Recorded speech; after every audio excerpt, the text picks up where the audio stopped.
Gold, trusted gold buyers. మీరు తాకట్టు పెట్టిన బంగారాన్ని విడిపించి ఈ రోజు ఉన్న మార్కెట్ ధరకు కొనబడను. పందరికి రెడీయా? రెడీయే. పందెమేంటో? ఈ సోడాని ఓపెనర్ తో పని లేకుండా చేత్తో ఓపెన్ చేసి ఎత్తిన సోడా దించకుండా గడగడా తాగేయాలి. తాగితే 200 ఇస్తా. అంతొద్దు, ఇంకో మాట చెప్పు. 500 ఇస్తా. అయితే ఓకే. అవునరా, లక్కీ గాడు ఎక్కడా? ఇంకా రాలేదన్నా. అన్నగిరినా, లక్కీ వాళ్ళ అమ్మ నాన్న ముగ్గురు చచ్చిపోయారన్నా. అందరూ పురుగుల మందు తాగేశారన్నా.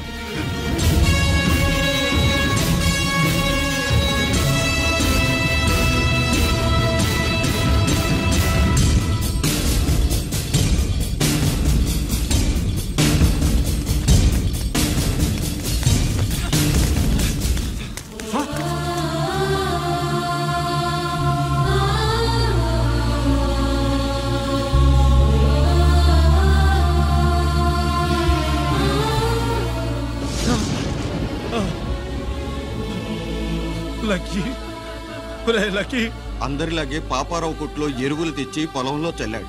పంట పాడైపోయింది. ఇదేంటయ్యా అని పాపారావు నిలదీసి అడిగితే నీ దిక్కున్న చోట చెప్పుకో అని కొట్టాడంట. పంట పండకపోతే బ్యాంక్ అప్పు ఎలా తీర్చాలనుకున్నారేమో ప్రాణాలు తీసుకున్నారు. మన ఊళ్ళో రైతులందరి బతుకులు ఇట్నే తగలబడ్డాయిరా. ఆ పాపారావు గాడు కల్తీ ఎరువులు అమ్మినంత కాలం మనం ఇలాంటి చావుల్ని చూడాల్సిందేరా. వాళ్ళు పోవటమే కాకుండా అనవసరంగా పసిపిల్లని కూడా తీసుకుపోయారు.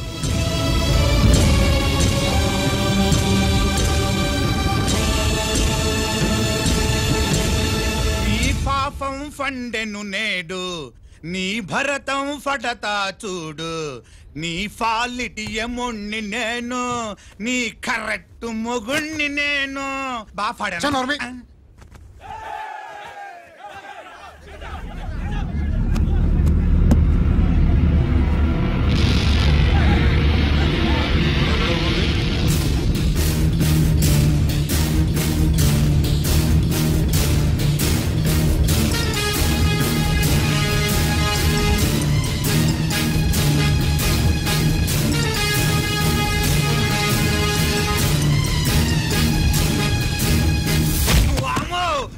పగిలిపోయింది.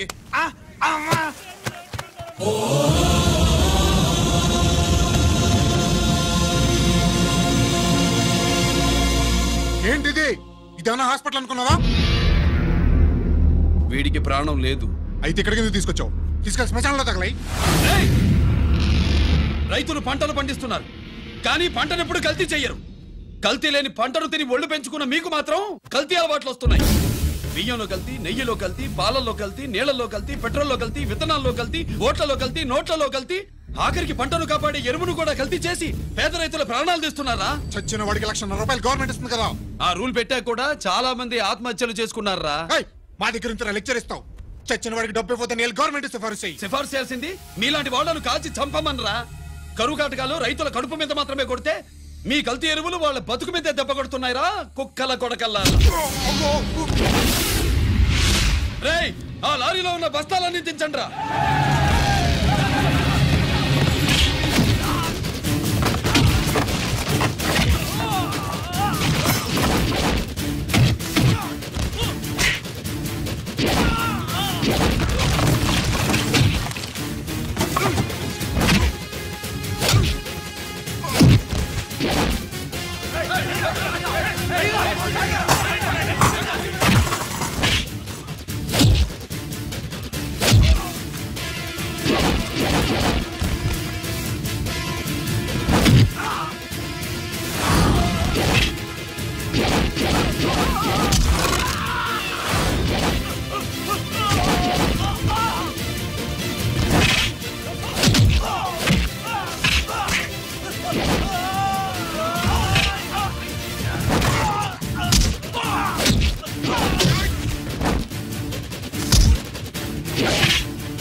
తల్లిదండ్రుల్ని దహనం చేయాల్సిన వీడి చేత వాళ్ళ చావులకి కారణమైన మీ పాపాల్ని తగలబెట్టిస్తాను.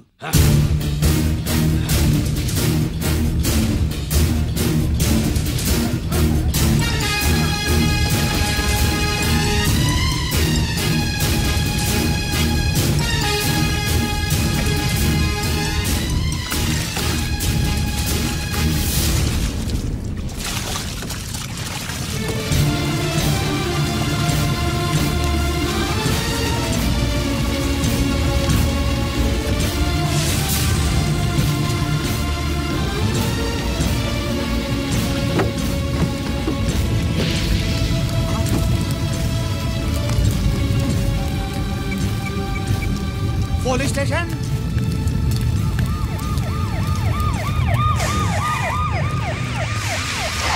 ఇన్స్పెక్టర్ గారు, ఇన్స్పెక్టర్ గారు, వీడేసారి ఇదంతా చేసింది. ఎవడో చచ్చాడని చెప్పి జనాలందరినీ వేసుకొచ్చి మమ్మల్ని అందరినీ కొట్టి నా బస్తాలని తగలబెట్టేశారు సార్. నువ్వేనండి ఇవన్నీ గాలి చేసినది?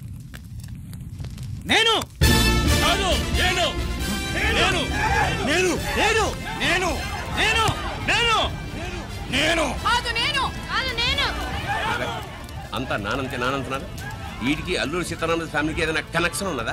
ఈందే ఆయన జిల్లానండి. అయినా మనకెందుకు సార్, నేనంటే నేనని ఇంతమంది అంటున్నారు. మన స్టేషన్లో 2 సెల్సే ఉన్నాయి. షార్ట్ సర్క్యూట్ అయిందని రాసుకుని కేసు మూసేద్దాం. నేను ఐడియా అడిగినా అడుగుతారా అని చెప్పండి. అంటే నాకు ఒరిజినల్ గా ఐడియాలు రావనే?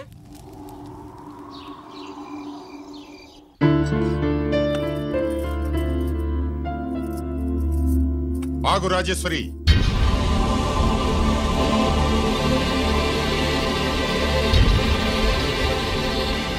నా ప్రశ్నలకి సమాధానం చెబితేనే ఈ రోజు వాడు అన్నం తినాలి.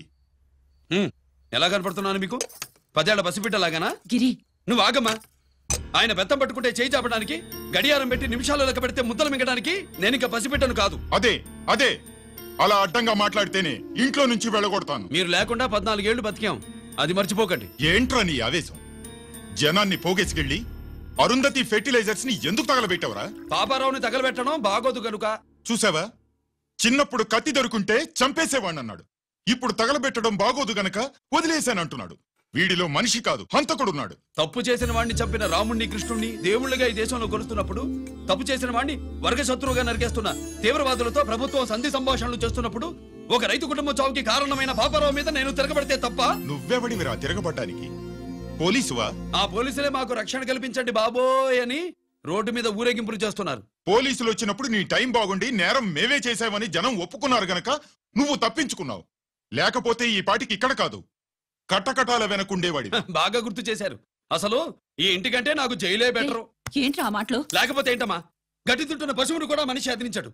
అటువంటిది అన్నం తింటున్న నన్ను?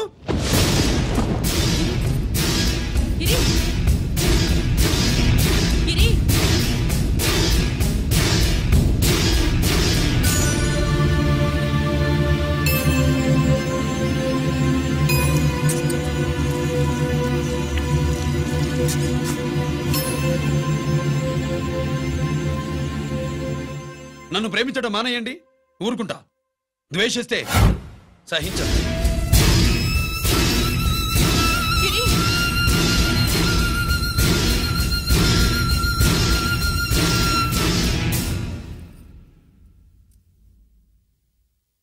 వాడిలా అయిపోయాడేంటే? వాడన్న మాటలు ప్రశాంతంగా కూర్చుని ఆలోచించండి, మీకే తెలుస్తుంది.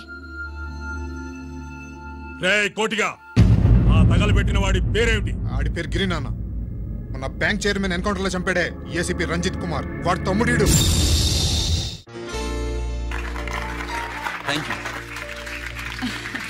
ఏమండి, మన రంజిత్ అండి.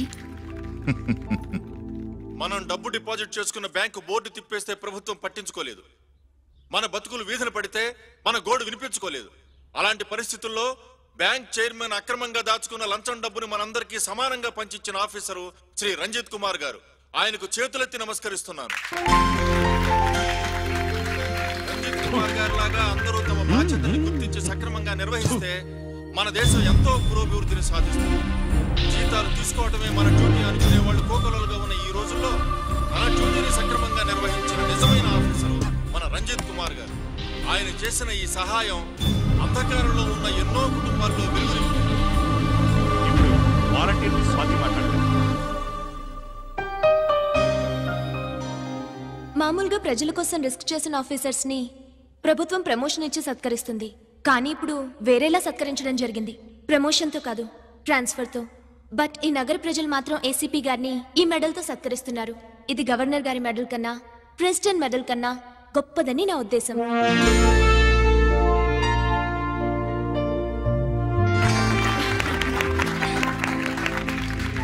ఏమండి, మీది ప్రెసిడెంట్ ఆఫ్ ఇండియా మెడల్ ఉండాలి కదా, అది ఎక్కడుంది? అది లేదు రాజేశ్వరి. ఏమైందండి? పోయింది, పోగొట్టుకున్నాను. అదేమిటండి అంత విలువైన మెడలు? పోయిందని చెప్తున్నాను కదా, విసిగించకు.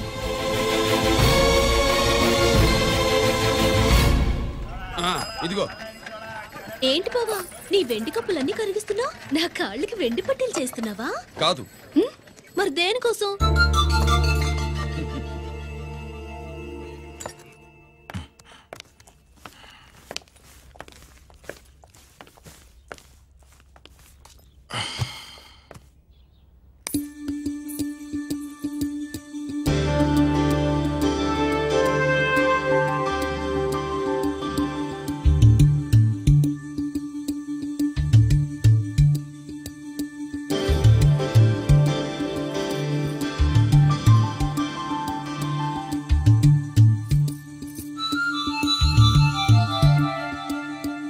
ఏమండి, మీ ప్రెసిడెంట్ మెడల్ పోలేదండి, అదిగో అక్కడే ఉంది చూడండి.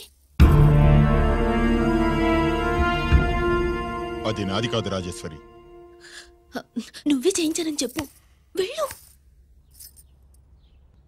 నా కప్పులను కరిగించి నేనే చేయించానన్నా.